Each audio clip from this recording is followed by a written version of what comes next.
So now on the Innovation Show, we welcome Paul Mulvaney, Executive Director of Innovation for ESB. Welcome to the show, Paul. Thank you, Eddie. Thanks for joining us. And it's great to have you here, because I was thinking of the interview. I was thinking of my perception of ESB, and it's probably most people's perception is it's the energy that powers our homes or our businesses, and that's our perception, and that's it. But there's a whole different world there, and the world is going back a long time. I suppose it all started at the 1927 diverting the Shannon and setting up Ardnacrusha as the first hydro power station, a renewable power station as it was at the time, kind of ahead of our times, but again very innovative at that stage. And we've worked right across the country in every kind of town and village in terms of electrification and building power stations, etc. But things, I suppose, are changing quite a bit now in the energy world, and I suppose we have to change then to kind of keep with the time. So we've competition in terms of generation and supply, and we still own and operate the networks part of the business. But we do lots of different things as well. We're moving into adjacent industries like telecoms and broadband and electric vehicles, electrification of heat. We also have an international business, we have a venture capital business. So we have lots of different things going on, really trying to keep up with the changes in the industry and keep ourselves positioned at the top of that. Yeah, so you've like you mentioned Ardnacrusha and that, but like the innovation has always been there, and I suppose when Irish people think of ourselves, we don't think of ourselves as being pretty innovative, but you have been. And you mentioned the different parts of the business, and they fall under your remit. Can we talk about each one of those and what they are? Yeah, sure. But just the way ESB is organised, I suppose we have a generation and wholesale market business, power stations, and we operate in Ireland and the UK. We have operated in other countries over the years. We're kind of out of generation other than in Ireland and UK and Northern Ireland.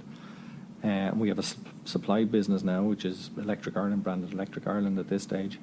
And we have the networks business. And then about 4 years ago, the chief executive set up the Innovation Directorate, which area I'm working in. And within Innovation, we have 3 different businesses. So we have ESB International, our engineering consultancy business, which has been around for 40 years. We have a thing called Novus Modus, which is a venture capital fund where we invest in and learn about new clean tech companies. And then we have Smart Energy Technologies, which is really looking at renewables, looking at broadband, looking at electrification of heat and transport, collaboration with other parties. Because in the past, kind of, we were the industry in ESB. There's a lot of competition now, but there are a lot of other players and there are a lot of other people kind of vying for the customer. So we're collaborating quite a bit now with other parties as well. So it's quite a change in the industry, and it's an exciting time. So we have to do things differently, and we have a lot of different initiatives then trying to learn about the industry and really put the customer at the centre. We're using a lot of kind of new development techniques that are customer centric, like agile development and design thinking and things like that. Yeah, so it's really become part, because it's so reflective of many industries. I mean, we see it with banking now, and so many different competitors, and people are taking a strand of banking and excelling at that and doing it better than anyone else. So one of the best ways to do is partner with companies like that. So you've done that, and you have a unit then in Dogpatch Labs? Yes, we've set up kind of an innovation hub or an accelerator in the CHQ building, the Custom House Key building along the Liffey. So that's kind of an ecosystem where a lot of other businesses are developing new things, particularly digital things. So there are some banks down there, there are some software companies down there. So we have a number of projects underway. So the whole idea really was to take people out of the core business and put them in a different environment where they're meeting different people, they're learning different techniques, and they're developing things in a different way. For example, because we have to be so safe and secure as ESB, we have 2.2 million customers' meters to read. We have to get that right all the time, every time. So you need big mainframe systems, whereas a lot of kind of competition and new developments is very much digital and agile. So it's all software as a service, it's cloud-hosted systems. So we have contracted new coders and developers who are working with ESB people and developing a number of new kind of customer propositions. So we have a couple of kind of exciting things going on down there. Yeah, it's great to have a fresh pair of eyes as well. I mean, you've these developers coming in who know nothing about the legacy business, which is a great thing because they're looking at it from today's perspective, and there's no legacy thinking there. Yeah, it's very different, and that diversity is really important to us, and we really need to interact with our customers and with other people. We were traditionally engineers, which is great for doing lots of things, but we find now you need to interact with marketeers, with IT people, with graphic designers, with all of these different inputs, and you get a better product in the end. And you really need to interact with your customer. The whole point is that there's no point in developing something that the customer doesn't want, so you have to get the customer involved from a really early stage in the project. So we spend a lot of time kind of dealing with customers and focus groups and seeing if they like something or not, if they like more of this or less of that. So that's the whole basis of agile development, where you get to develop the minimum viable proposition and put it in front of the customers and see if they like it. Yeah. And don't spend a huge amount of time perfecting it. Give them the idea, take their inputs, tweak it, and keep going around that cycle as often as you can and as quickly as you can. And then you come out with something that people have actually helped you design and that they actually want. Yeah, and you get their buy-in then as well, because they feel part of it. They feel kind of a pride or an investment in that. Absolutely. And it gets them more on board. But it's a step change away from the way it used to be, where I build a product, I put it out there, and that's it. The product's built, and you're now trying to educate the legacy business as well to go. The fact it's live means it's alive. And it needs to be treated that way every single day. We need to monitor it. Is it working? Is it not? Etc. Yeah, it is different. Actually, one of the things we're doing soon is we're running a hackathon, which is first for us because it's called the Big Energy Hack. So that's on the weekend of the 21st, 22nd, 23rd of October, and we're looking to get somewhere around 100, just more than 100 people from all different backgrounds who are interested in energy and interested in helping us solve different challenges that we have. So we have 3 challenges that we're putting out there. One of them is in I suppose the customer in the domestic space. It's around energy efficiency in the home and a better interaction with the customer. The second one is around electric cars and electric transport, and again how to improve the customer experience around electric cars, help them plan their journeys, have a look at the issue of queuing at charge points, various different things. So we'll supply data to the people who are at the hack, and they can use that data then to try and develop new propositions. And the third one is on the network side. It's around, like we have actually a really smart network. IBM kind of ranked us as 3rd smartest network in the world because we've invested $6 billion over the last decade in the network. So it's a very smart network. But still, you can always improve. So you have issues like storms, you have issues like bird strikes, and various different things that pose problems. So we'll give the people all of the outage data over the last few years, and again see how they can kind of use that to help improve reliability. And there's nice prizes too. So the first prize is €5,000, second prize is 3,000, and third prize 2,000. So a number of people have run these hackathons before, so we're doing it in conjunction with DCU Alpha and Dogpatch Labs, where we have our innovation hub based.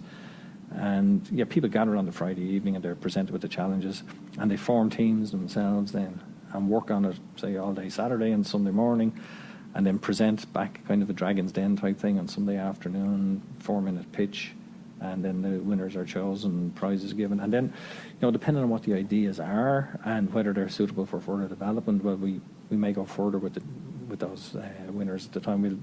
We'll play that by ear and see what comes out of it. It's a great way as well if you're a startup or you're putting an idea to introduce it to you, because if you're collaborating and partnering with a lot of these startups, great way to introduce themselves to you. So they can find out that information on the ESB site. It's on the ESB website, or we've big hack site or a big energy hack site as well. It'd be easy to just Google it. It'd be easy to find that site's up and running. Yeah. So that's Ireland. So that's only part of your remit. I learned this morning. So, but you've the whole international remit as well. And you mentioned, for example, that ESB has a presence in Bahrain for the last 40 years.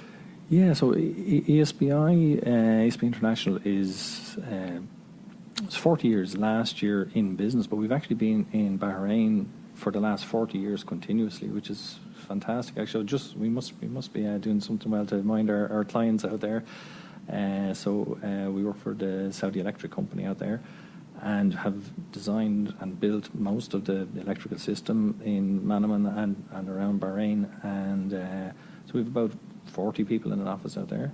And actually, last year we just won a project with a company called Alba, who are the biggest aluminium smelters in the world. And they have a huge amount of, they have a huge requirement for electricity, so they have their own power stations on site. They have more than half of the installed capacity that we have in Ireland on the one site in Bahrain in their factory. And so we're doing some engineering work for them there now as they decommission some of their older power stations and build new ones.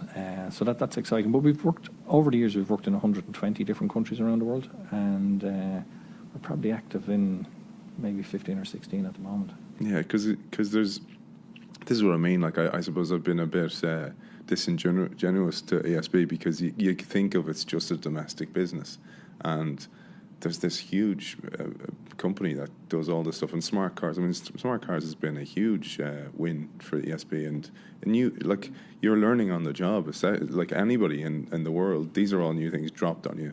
I was thinking actually when you mentioned about the home and minding the meters for people, that in a way, while that's a legacy thing, you're lucky, because if you compare that to a business like media, like the printing press, that's actually defunct now. It's no longer necessary. Yes, you'll have like vinyl, you'll have a few people who want a newspaper, but at least you have a distribution point across most homes in the country, and that's a fantastic benefit. Yeah, and that may well change in the future as well in terms of the nature of the meter. The meters that we have in at the moment are mechanical meters. A lot of them are quite old. They might be 20, 30, 40 years old.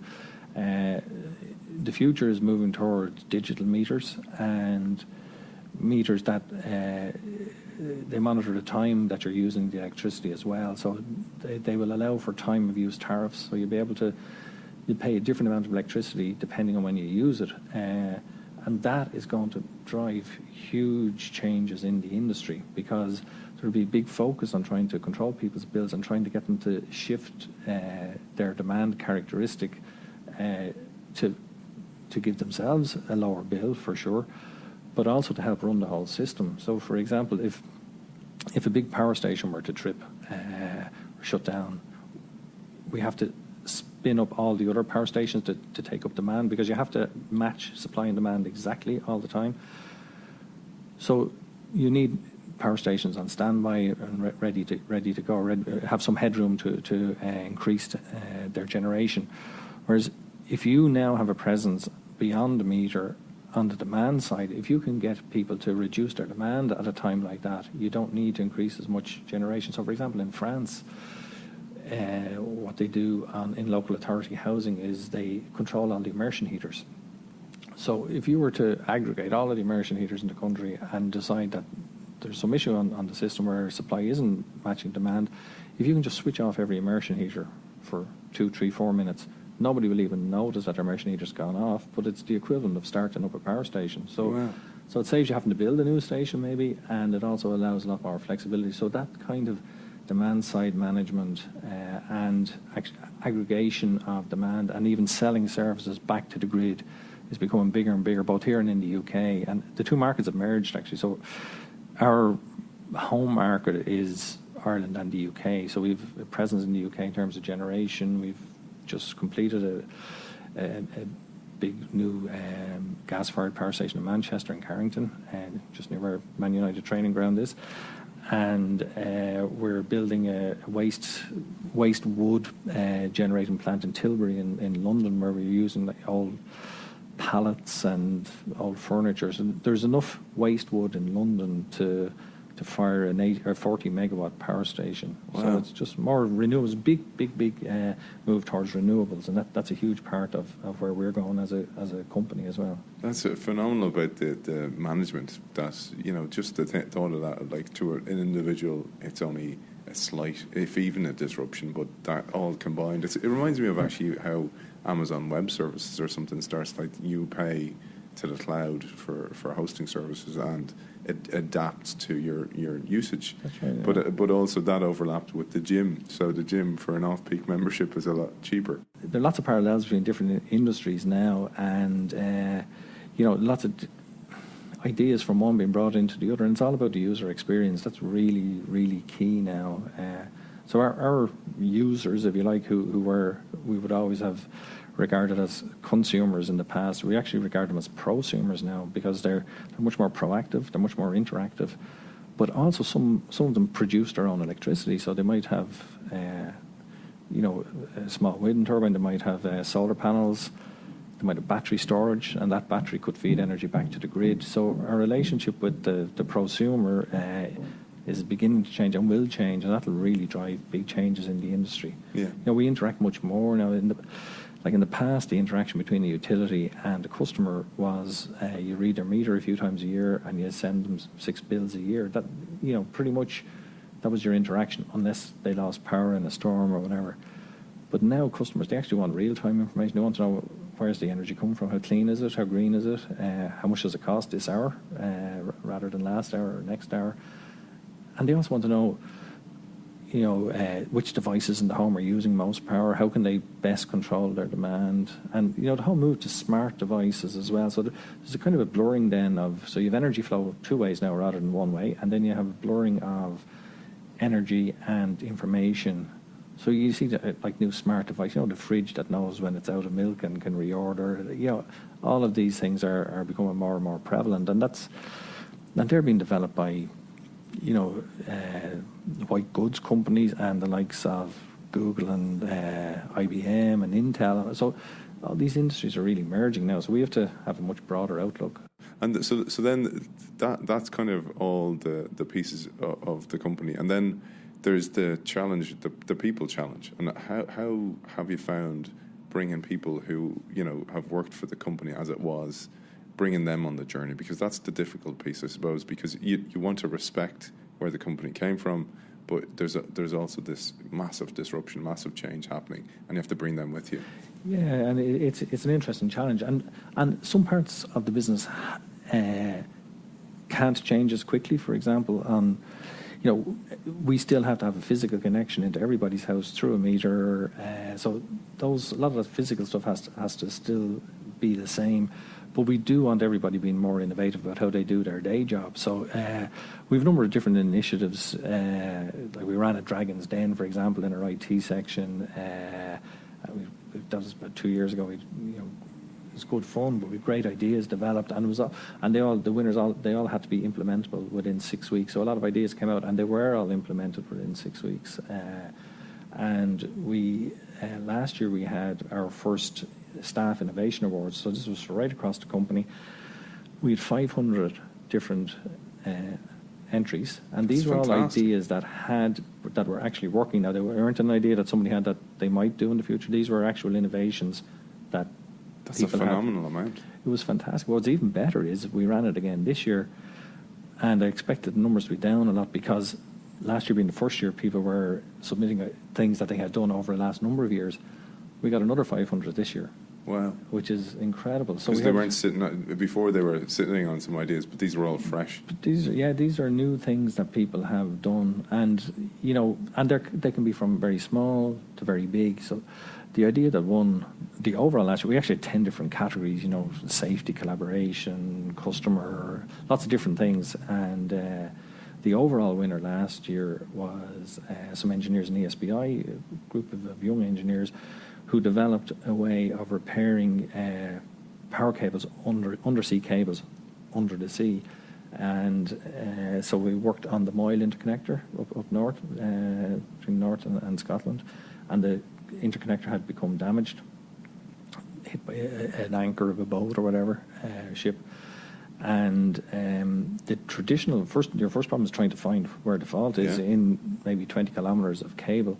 It's equivalent of looking for the stud in the wall with the wall finder. That's it. That's it. So the first thing was to find it. So the guys developed a new technique for doing it. We actually brought in an American company who are expert in this field, and they couldn't find the point of the fault. And the guys developed a new methodology using fibres as well and electrical signals, and they got it down to within about 2 inches under the sea. So they find it. So then, and that came from within the company. That came from within the company. There were about 5 different kind of world firsts in this one project. And the second thing is, when you actually find a cable, the traditional way of repairing it is you bring out a huge ship and you lift the cable up off the seabed and you repair it on the surface.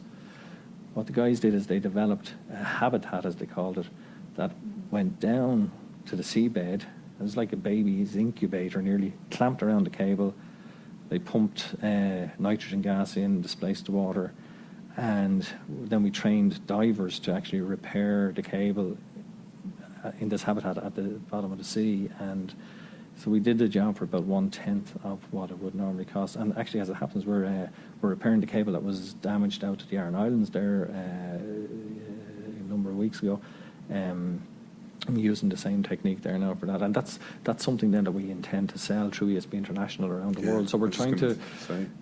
We've done that a lot over the years, where we would develop solutions to engineering problems here and then sell that abroad, or maybe a contract that we get abroad might throw up something that we can actually bring back here. For example, we're working on a solar collector project in Saudi Arabia at the moment, in Wad Al Shamal in Saudi Arabia, which is a first for us and that type of technology, but what we learn from that, hopefully we'll be able to sell elsewhere. That's brilliant, because the pride that must give you as an employee, because you don't feel, I'm just going in to clock in and clock out. You're going in to make things like that happen. And, you know, when I asked you about how do you make that innovation happen across the country, that's exactly, or across the company, that's exactly the effect you want. Because you see so many, and it's so great to have you on the show, because you're really doing it while there's just a lot of fake innovation going on, or, you know, people who have titles of innovation but aren't allowed to make any innovation changes. And it's great to see ESB making those changes both within the company and with outside and abroad, etc. It's great to see. Yeah, well, look, I mean, it comes from the top. I mean, the chief executive set up an innovation directorate, which was a really good signal to the whole company that legitimizes innovation. We actually want people to be innovative. And as I say, we have been for a long time, but that kind of support from the top is really, really important.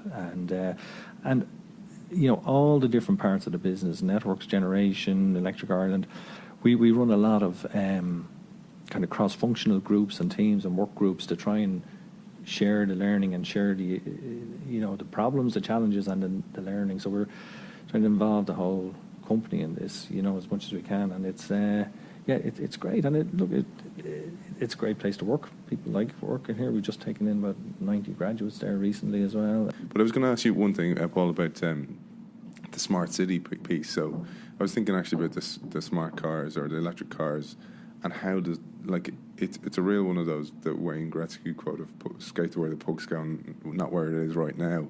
And if we're moving to a world of smart cities, how advanced are we on the data for a smart city? So traffic flows, etc. Where are the ideal place to put the ESB charge points, etc. Where are we in that? Yeah, so again, Ireland is a really good test bed, and it's been a great test bed for electric cars. And it's also IBM now are very active in the smart city space, and there's a lot of stuff going on in Dublin, and DCU and others are doing a lot of work in that space, and we're involved in a lot of those different things. As you mentioned, data is huge. Like, big data is huge, and we've actually just completed 4 innovation roadmaps, as we call them, in ESB. And one of the first ones around the prosumer, as we mentioned earlier on. The second one is around green distributed generation and storage, because in the past, power generation stations cost hundreds of millions, big entities that last for 20, 30 years, huge investment, all centralized. Now, you know, there's a lot of distributed generation, distributed storage. So you've 1, 2, 3 megawatt wind turbines. You have in the UK, you see fields of solar, and we've done some work with solar. We actually formed a joint venture with Kingspan at the moment for putting solar on industrial and commercial roofs. So again, it's the collaboration piece. So that was the second one. That was around the green distributed generation and storage. The third one is around smart grids, and as I said, we have a smart grid, but it's how to really connect. That's the green generation with the prosumer in the home. But the fourth roadmap is big data, which, as you mentioned, the data is huge. So how do you connect all of those things and use that data? And then, as a business, how do you monetize that? Can you actually make money out of it as well as improving the user experience? So we've started to recruit data analysts, actually, which are a really hot property now. Very hard to get these guys.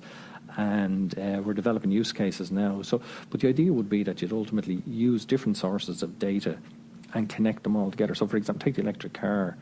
It would be ideal if you could check the weather forecast, realise that there's going to actually be a surplus of wind energy, green energy available on Saturday night or whatever, and you can connect with the user who has an e-car. He can have his diary on his phone and says, okay, well, the diary says of a meeting in Waterford tomorrow morning, so you need to charge the car. By the way, there's actually surplus green energy available. We can offer you free charging tonight for green energy. It's that kind of linking all these different data sets that are already there and building a new and better proposition. So there's a lot of stuff to be done in that area. Another thing we're looking at the moment in our telecoms business, so we have ESB Telecoms is another business in the innovation area where we have we wrap fibre around the transmission lines, and we have dishes on the towers, but we have